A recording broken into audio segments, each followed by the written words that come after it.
ओम शांति। 27 अगस्त बुधवार को गणेश चतुर्थी का पर्व प्रारंभ हो रहा है। 27 अगस्त गणेश चतुर्थी के पहले हमारा यह संदेश सभी भारतवासियों को सुनना चाहिए, क्योंकि गणेश जी को विघ्न विनाशक कहा जाता है, दुख हरता सुख करता कहा जाता है।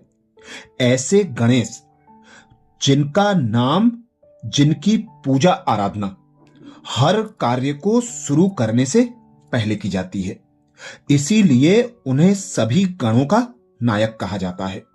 ऐसे गणनायक गणपति श्री गणेश जी, जिनके स्वरूप से भी हमें अनेक शिक्षाएं प्राप्त होती हैं, तो गणेश जी जो विघ्न विनाशक हैं, उनकी स्थापना से हमें हर विघ्नों का विनाश करना है।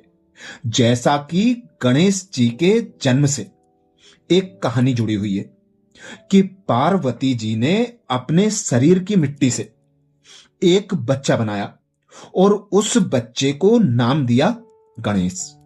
उस गणेश को मिट्टी से बनाया, अर्थात हमारा शरीर प्रकृति से बना हुआ है, प्रकृति अर्थात मिट्टी से बना हुआ है, तो उसी मिट्टी से हमें श्री गणेश की प्रतिमा बनाकर हमें प्रकृति से प्यार को दर्शाना है। हमें प्लास्टर ऑफ पेरिस की मूर्ति के बजाय घर में ही प्राकृतिक मिट्टी से श्री गणेश की मूर्ति को बनाकर प्रकृति प्रेम को बताना है। प्लास्टर ऑफ पेरिस से बनी हुई गणेश की मूर्ति जब हम विसर्जित करते हैं तो वह प्रकृति को प्रदूषित करती है। इससे यह हमारे लिए विघ्न पैदा होता है, जबकि विघ्न विनाशक गणेश, जिनके नाम से ही विघ्नों का विनाश होता है, तो ऐसे विघ्न विनाशक गणेश की मूर्ति जब हम प्राकृतिक मिट्टी से बनाएंगे, उनकी स्थापना करेंगे और उनका विसर्जन जलाशयों में करेंगे या फिर अपने घर के भी गमलों में कर देंगे, तो वह प्रकृति में ही मिल जाएगी और हम प्रकृति को प्रदूषित होने से बचा लेंगे। तो ऐसे श्री गणेश का गणेश चतुर्थी पर्व जो पूरे 10 दिन के लिए चलता है, 27 अगस्त बुधवार के दिन 11:40 से 1:40 तक विशेष शुभ मुहूर्त है। वैसे तो गणेश जी का जन्म मध्याह्न काल में माना जाता है, तो यही काल शुभ मुहूर्त माना जाता है। मिट्टी के गणेश बनाना प्रकृति से प्रेम और पर्यावरण संरक्षण का एक सुंदर तरीका है। यह न केवल एक रचनात्मक गतिविधि है, बल्कि यह पर्यावरण के प्रति जागरूकता बढ़ाने और पारंपरिक मूल्यों को बनाए रखने में भी मदद करता है। मिट्टी के गणेश बनाने से अनेक फायदे हैं। पर्यावरण के अनुकूल होती है गणेश जी की मिट्टी की मूर्ति। मिट्टी से बनी गणेश प्रतिमाएं प्राकृतिक रूप से विकसित हो जाती हैं, जिससे जल प्रदूषण नहीं होता। जो प्लास्टर ऑफ पेरिस अर्थात पीओपी होता है, उससे बनी मूर्तियां गलने की समस्या से ग्रसित होती हैं। वे सहज रीति पानी में गलती नहीं है और पानी को प्रदूषित करती हैं। मिट्टी सस्ती और आसानी से उपलब्ध होती है, जिससे हम गणेश की प्रतिमा घर में ही बना सकते हैं और आर्थिक रूप से स्वयं का फायदा भी कर सकते हैं।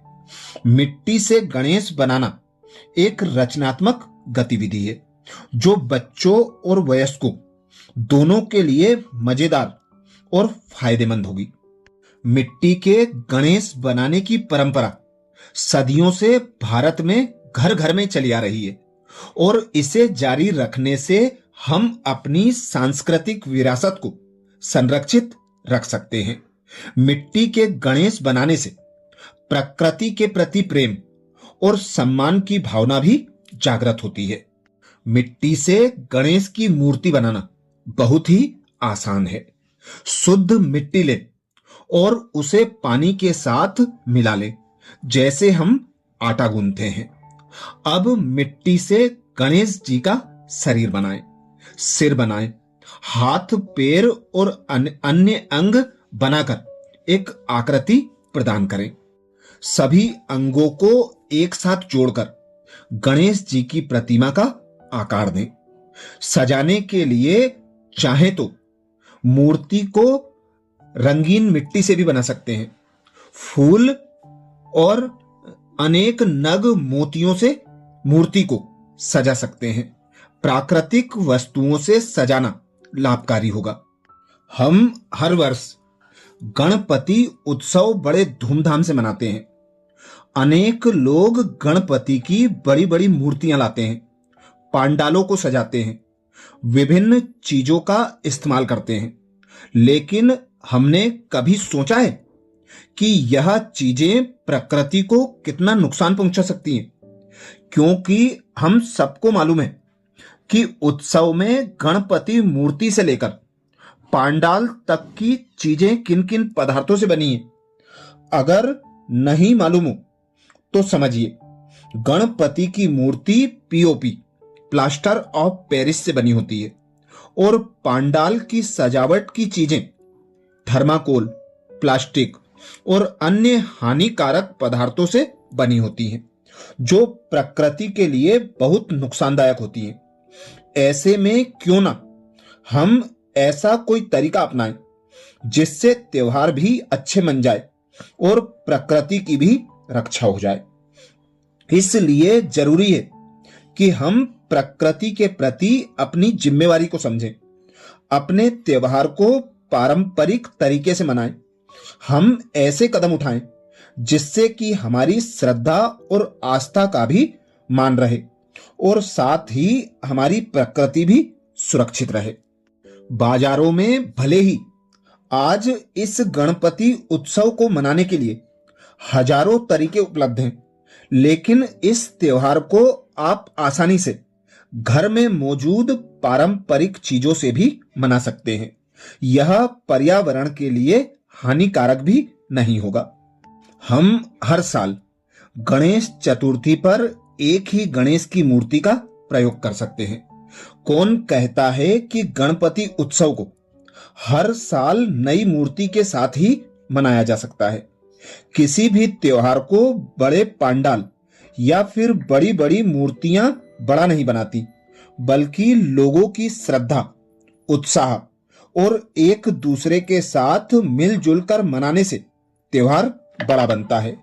इसलिए आप अपने घर के पूजा स्थल में पहले से ही विराजित गणपति की मूर्ति को भी उत्सव के लिए स्थापित कर सकते हैं, या फिर आप कोई भी ब्रॉस से बनी नई मूर्ति भी खरीद सकते हैं। अच्छा, जो भी भाई बहन इस वीडियो को सुने वे सभी को शेयर जरूर करें। एक बार फिर गणेश चतुर्थी की सभी भाई बहनों को हार्दिक शुभकामनाएं।